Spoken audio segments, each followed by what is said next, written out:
Welcome to Politics and Psychology. I'm Dr. Renee Carr, and please introduce yourself in the chat or on social media. Today, we are talking about how our government, businesses, and our society are only caring about this one disorder. And for this one disorder, in adult males, it occurs in only 0.005% to 0.014%, or rather 5 to 14 out of every 1,000 adult males. In adult females, this disorder occurs in only 0.002% to 0.003%, or rather 2 to 3 females out of every 1,000 adult females. And in children, in both boys and girls, there is only a 1% occurrence, meaning that only 1 in every 1,000 children have this diagnosis. And when we add the highest numbers together, that equals 14 plus 3 plus 3, or 20 people, what we see is that in this one diagnosis, there are only 20 out of 1,000 people affected in our country, but it's the only diagnosis that is affecting every part of our lives. So please listen in to hear more, and for this to not be a one-sided or a one-time conversation, please also give your thoughts or questions in the comment section below.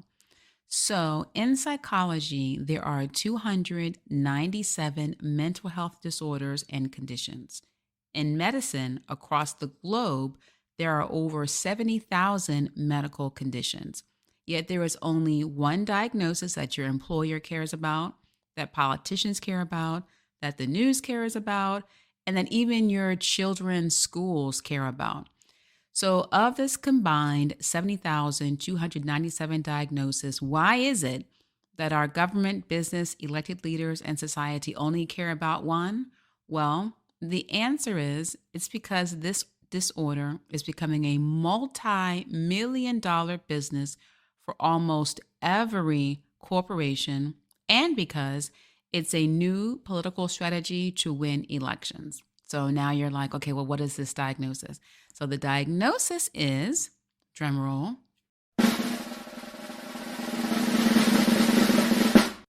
gender dysphoria, which is the scientific name for it, but in the social realms, it's called just simply transgender or transgenderism.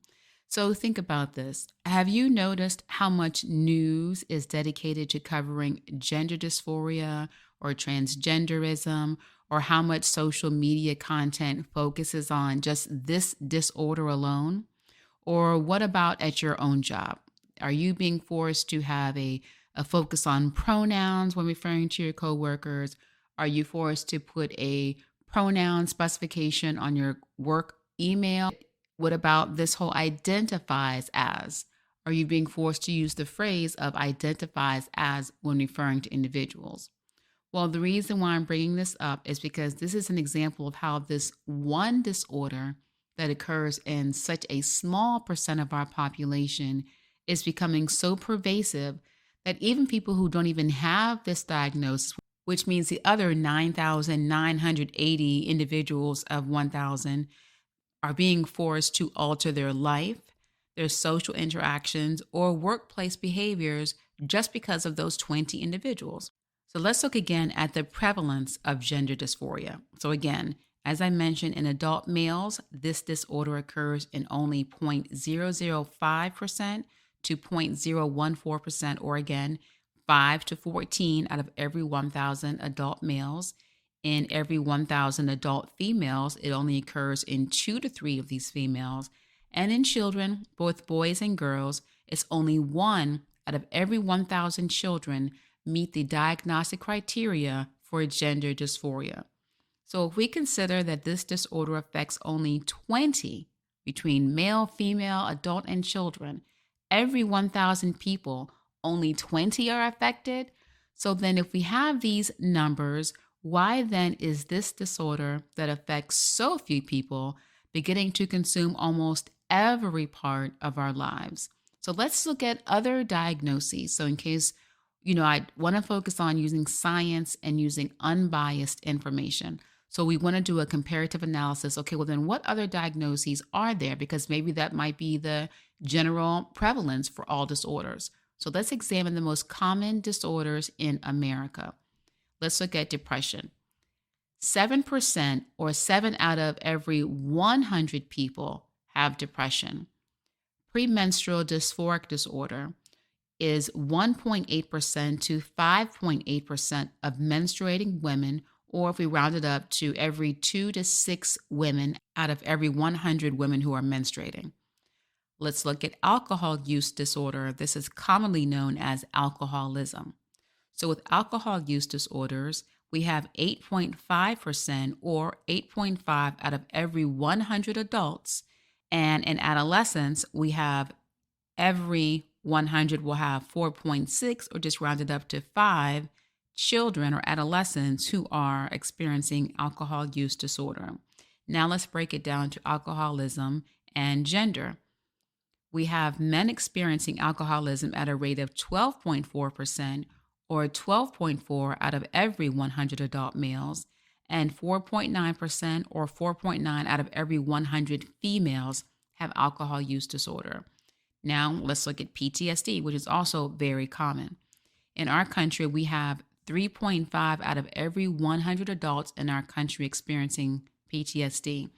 Now, PTSD is more likely to happen in military veterans. So if we look at military veterans, the rate of PTSD is 7 out of every 100 veterans, or 7%. So if we're going to look at the numbers or the prevalence of disorders, we see that side by side, out of every 1,000 people, we can estimate that 124 men will have an alcohol use disorder. 70 out of those 1,000 adults will have a depressive disorder. 35 of the 1,000 will have PTSD, and 70 out of the 1,000 military veterans will have PTSD. Yet for gender dysphoria, there will only be 17 out of every 1,000 adults. So let's look at the children in our country. Autism is also a very common and well-known disorder. But in autism spectrum disorder, 1 out of every 100 children have autism. When we look at intellectual developmental disorders, and this is what used to be called mental retardation. So the new terminology is intellectual developmental disorder.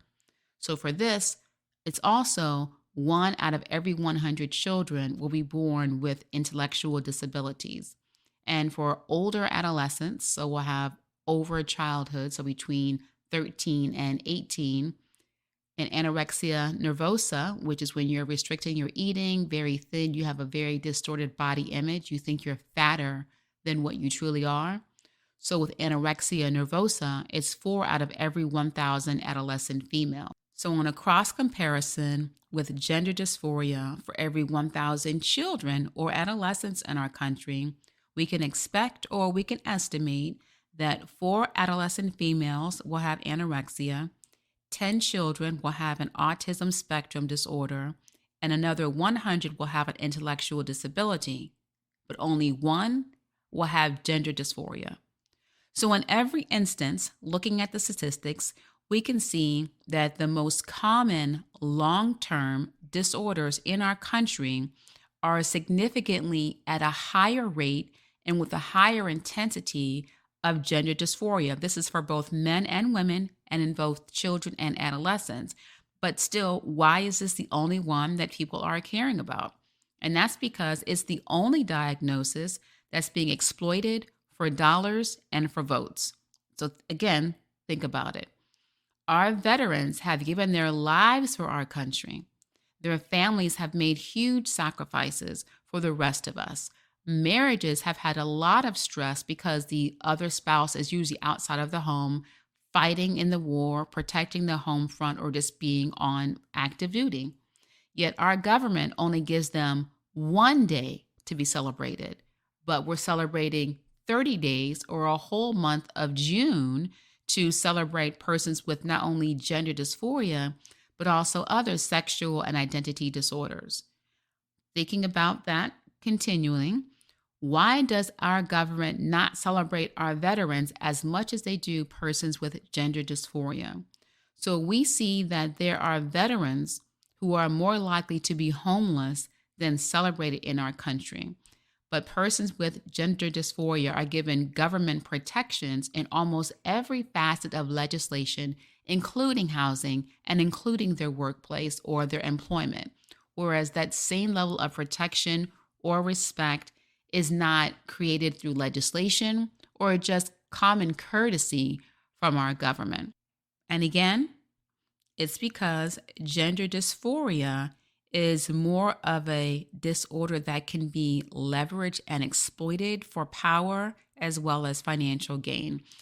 And the reason for this is because when you look at gender dysphoria, it's an internal psychological distress of feeling different from who you are biologically. You feel as if you are something other than what you are. This is the same thing as multiple personality disorders, which is now known as dissociative identity disorder.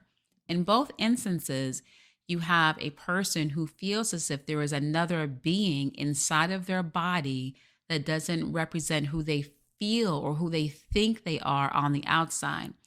The difference when we look at clinical treatment of multiple personalities or dissociative identity disorder, which is DID, when we have DID, the therapeutic goal is to help that person reconcile and have their alters, which is the alternate personalities, have those be treated, have the person healed from the trauma that even caused those other personalities to develop, and then have that person be a cohesion of just one personality, which was ideally the person they would have become before their trauma. So the treatment is to not celebrate those trauma-induced personalities or other identities, but to help heal and integrate them into one being. But with gender dysphoria, the treatment is not to help them heal, but to help them stay in that level of confusion, in that anxiety, and with that dysphoria, meaning a distant and opposite discomfort and distress of recognizing who they are outside as well as who they are inside. And because this disorder and this separation of their identity with their biological presentation, because they can still go to work with that, whereas you are not likely to be able to do so with DID or any of the other diagnoses such as depression or PTSD or anorexia. With gender dysphoria, you're able to still go to work, which means you have an income. If you have an income, you're more likely to buy things. And companies who want your money are going to want to support you staying in that dysfunction rather than being healed. The same thing comes for when you have gender dysphoria compared to PTSD. Gender dysphoria, you're seeing a lot of promotion and celebration and being proud of the dysfunction and the disorder, and you're going out in public. Whereas with PTSD, the trauma keeps the individuals within inside their community or in a very safe, limited environment within their home, or definitely not going to the polls where there's a lot of different people.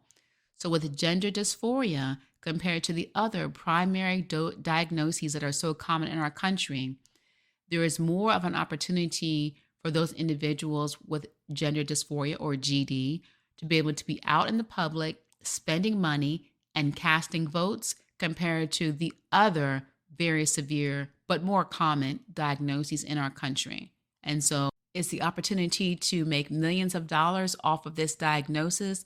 That is the reason for why we're seeing so much more of legislation, elected officials, or your corporations supposedly caring about these persons rather than actually helping them to heal, or caring about them more than any other diagnoses or any other population of persons with psychological distress. Now, there are 6 main industries that are profiting significantly over the exploitation of gender dysphoria. You have hospitals, because now there is a new market for children who are experiencing gender dysphoria either authentically because of a chemical imbalance or because of true psychological distress, but also experiencing it because society is telling them that if you experience any physical discomfort during puberty, then that means you need to recognize that you are not feeling exactly who you are. So there's the exploitation of society pushing children into something and someone who they are not, but you also have the actual psychological condition. But in both instances, the hospitals are benefiting from creating a service to have gender They call it gender transitioning and gender affirming, but what it really is genital removal or genital alteration services. And so this is becoming a market and a revenue stream for them. You also have pharmaceutical companies who are benefiting from the disorder because in order to try to make you not have arm hair if you are a female and then you want to say that you want to be on the outside looking like a boy. If you are a female, then you might want to have more underarm hair. You might want to have more muscles and look more masculine. And so, therefore, they will have hormone suppression medication. And then you have to take another medication for hormone increase to help make you more masculine. So they're giving you extra medication for testosterone and then giving you extra medication to take away or to decrease your estrogen levels. The same thing, but in an opposite way for little boys who are saying that they want to have their penises cut off. And I did an episode and I included images of this. But what happens is when you have these genital surgeries, think of a hot dog, they slice it directly in half and then they fold it inside to make it look like a vagina. And then they have the little tip of the penis where it's most sensitive for men to have it to look as if it's a clitoris. And that way they can have some type of sexual stimulation. But of course, it doesn't really work and it won't be as pleasurable nor as productive as if they had just left their penis intact. But the business of that is what keeps this industry going, despite the obvious mutilation of children's bodies or even of adult bodies. Another industry that's benefiting from this is the professional licensing and the training industries. So I'm a psychologist, but I don't work in a traditional psychological setting. But there are psychologists, there are other medical professionals, there are social workers, medical doctors, even persons who are in education who now the professions are benefiting from an increase in their revenue by making it a requirement for your license to now support individuals with gender dysphoria and not supporting them based in the way that would be aligned with pure science, but supporting them to stay within their dysfunction and to just keep going to therapy or keep taking this medication to make it more unhealthy for them to stay in it rather than to help them heal and become a comprehensive view of who they are as one person rather than one person feeling as if they are two different type of genders on the inside versus outside. You also have the education, which is for graduate school and undergraduate. By now creating an additional field of study, by adding this to quote unquote gender studies, then they're able to have an additional revenue source for tuition as well as able to promote themselves as a gender affirming college, which will then, of course, attract them to have more government funding if they are a government institution, as well as attract other dollars from more private donors who also want to support individuals staying within gender dysphoria rather than being healed from it.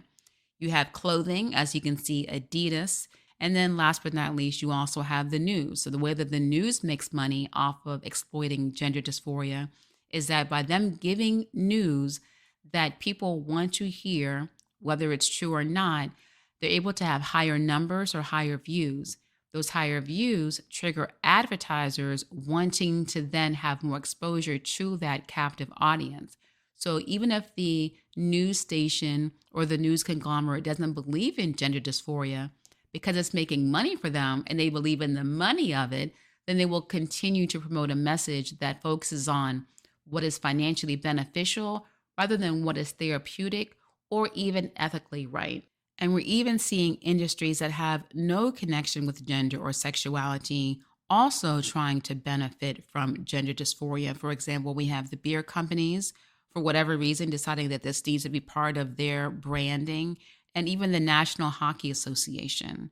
So to me, what makes this even sadder is the fact that as a psychologist, then it's obvious that these companies and industries are not really caring about the person, but what they are doing is exploiting them. And instead of helping these individuals get the help that they need to overcome the disorder, they're encouraging them and trying to make laws that help maintain their disorder rather than to treat it. They would rather financially benefit from cutting off your penis or removing your uterus rather than providing the mental health treatment that you need that will be unbiased and geared toward true health rather than a financial benefit.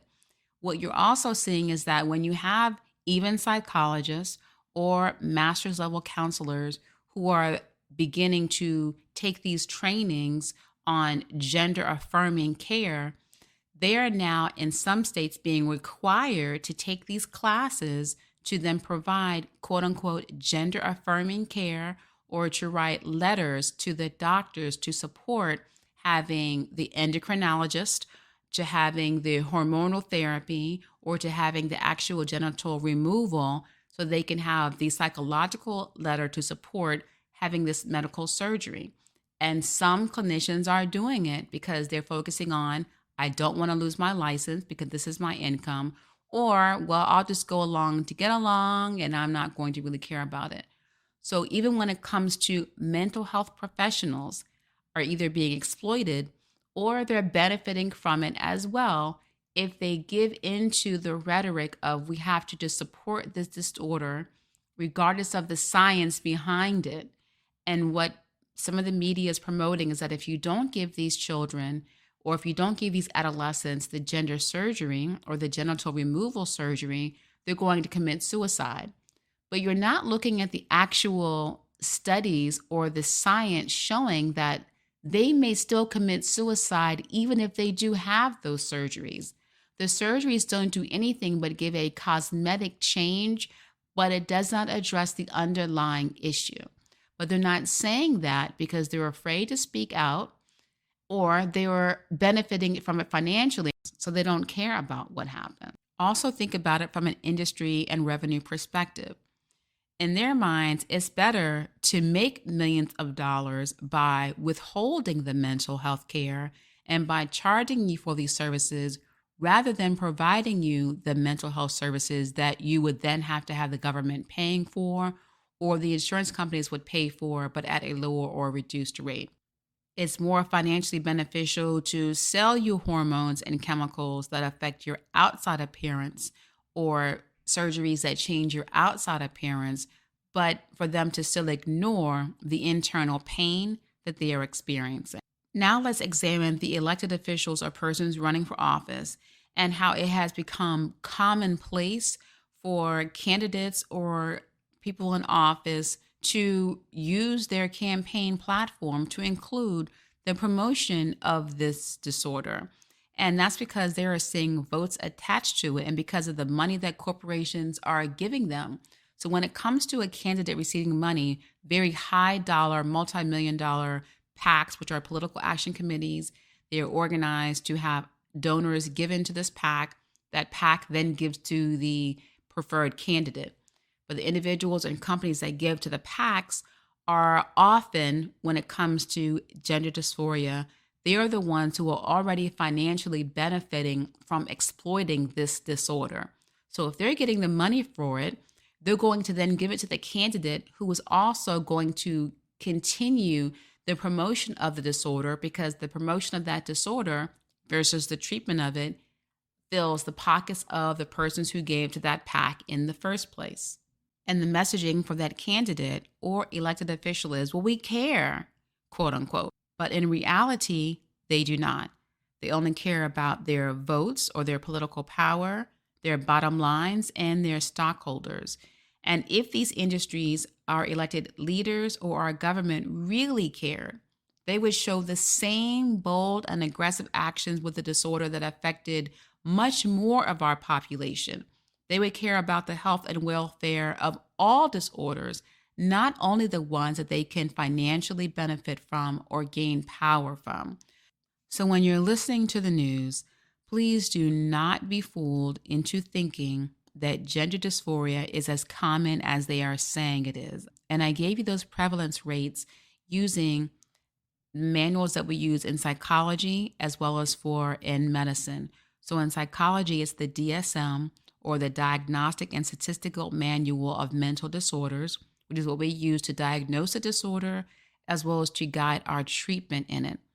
When you have medical doctors, they use their medical manual or the ICD, and the ICD is based off of the International Classification of Diseases, which was developed by the World Health Organization. And in these manuals that guide our medical and psychological treatment of individuals, it clearly outlines the prevalence as well as the type of expectations or the prognosis of treatment of how effective it will or will not be.